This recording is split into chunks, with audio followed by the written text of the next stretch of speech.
जिजाऊंचा शिवा पाहिजे, महाराष्ट्राला पुन्हा एक जिजाऊ शिवा पाहिजे. छत्रपती शिवाजी महाराज हे शूर आणि आदर्श राजे होते. त्यांचा जन्म 19 फेब्रुवारी 1630 रोजी शिवनेरी या किल्ल्यावर झाला.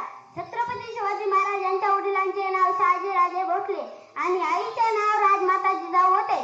छत्रपती शिवाजी महाराजांनी मावळ्यांसोबत रायेश्वराच्या मंदिरात स्वराज्य स्थापनेची प्रतिज्ञा केली. छत्रपती शिवाजी महाराजांनी अफजल खान, शाहिस्ते खान आणि औरंगाबाद अशा बल्लाळ शत्रूंचा पराभव केला. छत्रपती शिवाजी महाराजांचे कार्य आणि विचार आपल्याला नेहमी प्रेरणा देतात. जाता एवढेच म्हणेल की